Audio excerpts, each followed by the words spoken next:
Good evening, ladies and gentlemen. It is I, Stingray Johnny, and I am about to show you one of my cars that I've been working on, and I've been also want to show you a really cool tool, but I'm going to show you a trick. I'm going to show you a trick to using the tool. So, and this is another one of those really important videos if you have that tool. The first thing I want to show you is my little blue Cheetah.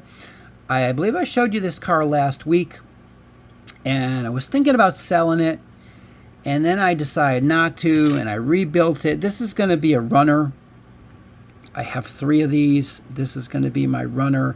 I just think that car is so cool, is it not? You know, when I was a kid, I thought these were like a foreign car. I thought they were like a Ferrari or something. I had, you know, when I was like 12 years old, I had no idea what it was. And I didn't realize that Cheetah was actually a little small American company, and they even used Corvette engines in their cars, and they raced against, you know, the Cobras and things like that. And so yeah, this is a little American company that made these, and they were kind of like a little mini Corvette.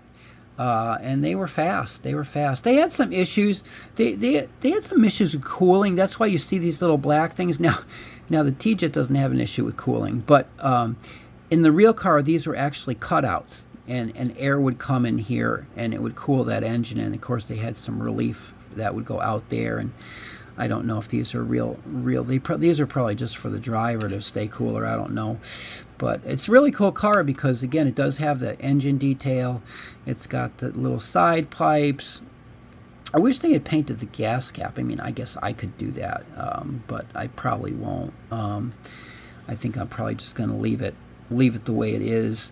But a lot of paint worn off of my headlights. But you know, I don't know. Sometimes I hem and haw. It's like, do I want to paint those, or do I want to just leave it alone? Maybe you can tell me what you think. It's only a runner. I mean, it's a nice runner. It's a nice condition runner, except for the little bit of gunk on here. What is that there? Okay.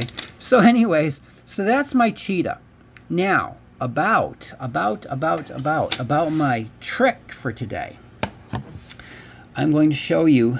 I'm going to zoom out a little bit, and I'm going to show you my DBL Racing scale. This is something that I got recently, and it measures your brush tension. And I'm going to show you how it works. You probably already have an idea, but I'm going to show you. I'm going to show you some really good stuff, in my opinion.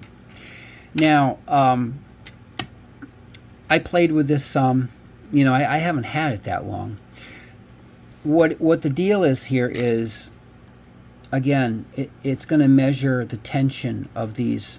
I'm going to call them brush springs. They're not really springs, but they act as springs. What they do is they push upwards, which pushes the brushes upwards against the commutator plate and the armature.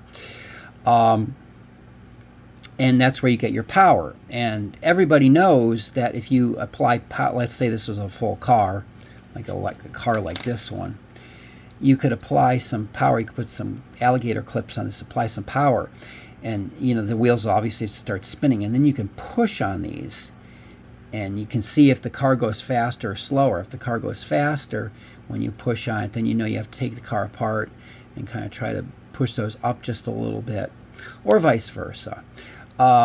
If you push too much, you get a lot of brake.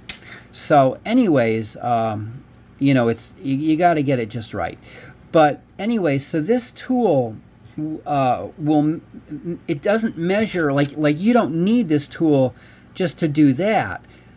But what you're going to use this tool for is, in theory, these two pressures, the pressure from this one and the pressure from this one, should be equal. Because they're pressing on the commutator, and they should be equal. So I'm going to show you something very interesting about this scale, though. I'm going to turn it on, and notice it has a blue light. Now you can turn the blue light off, but you guys can't see it really well, so I'm going to turn it back on. And there's different units. There's carats, there's grams, there's ounces. We're going to use carats for this because I think it's the most accurate. Now, what I found was when I use this tool, and you got to be very careful with it. I find, first of all, you know that you got it in the right place if this raises up a little bit as you push it down. And I doubt you can see that, but as I push this down, I can definitely see that that raised a little bit. But I hold the thing down, and it's kind of jumping all over the place, and I'm holding it very steady. I'm holding it very steady. And so I'll try the front one, and it's kind of jumping all over the place, and I'm like, well, why is it doing that? And I think what the problem is even though you can't really tell, like I can't even feel it myself, but I think it's just me pushing harder or lighter, whatever. I think it's changing. So I said to myself, well, what can I do to fix that? Because I really like the tool and I think it's very useful, but you got to figure out how to use it correctly, how to use it so it's efficient. So one of the things you got to understand is the chassis definitely has to be flat. It has to be held down. Like obviously when you hold it down with both hands, it's flat. It's flat on that, because if it rises up a little bit, like I think you can see that, it's not going to measure right. It has to be totally flat or it's not going to work at all. And it's also hard just holding it by hand. So what I thought, well, what can I do? So another thing is, not only does it have to be flat, but you also can't put anything, you can't put any pressure on, like if we're checking this one, you can't put any pressure on that with whatever you're holding it down with. Okay, so I grabbed this tool and I just held it down there. And I thought that helped. It made it a little less wild, because, like I said, by hand, it's like all over. Well, actually, it's not as bad now, but I've seen it be all over the place, and it's the same thing with the back one. I mean, it just jumped from 13 to 17, 18, 19. So here's what I came up with. I took a little cap and I placed it on top of here. Okay, and the reason I use the cap is because the cap does not touch. Which one do I got on there? It's like the shell game. Hold on. I'm using the back one. The cap doesn't touch that metal. So then I took something, and you want to make sure you use the same thing every time. Like, you know, if you had a little, be nice if you had like a little lead weight or something. I'm using, for this demonstration, I'm using a little glass bottle, and because it's just enough weight to hold that chassis down. The chassis is very flat right here, and I'm sure it is in the back as well.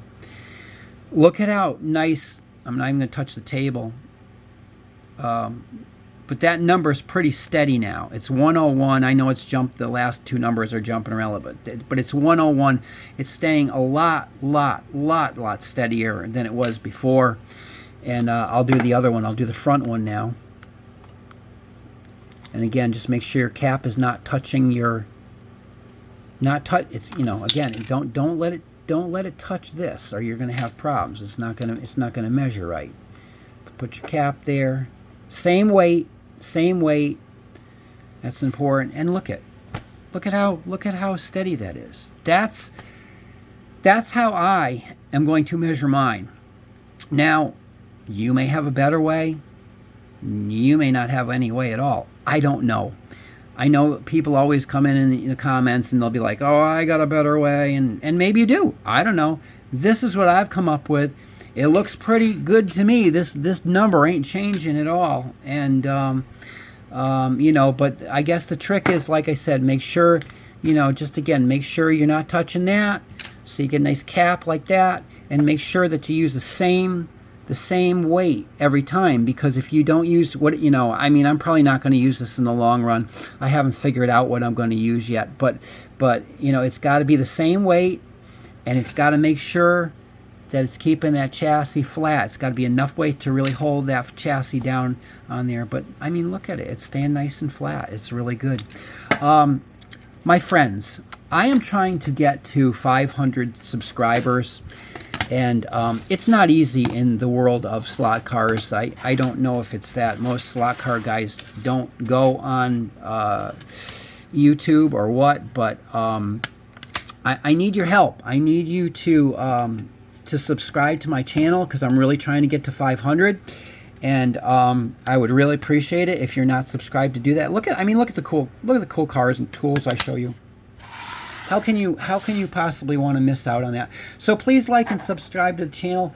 I will see you soon. And one last thing. If you have any questions, comments, whatever, put them in the comments. I always try to get to them, but definitely like and subscribe, and I will talk to you later. Bye-bye.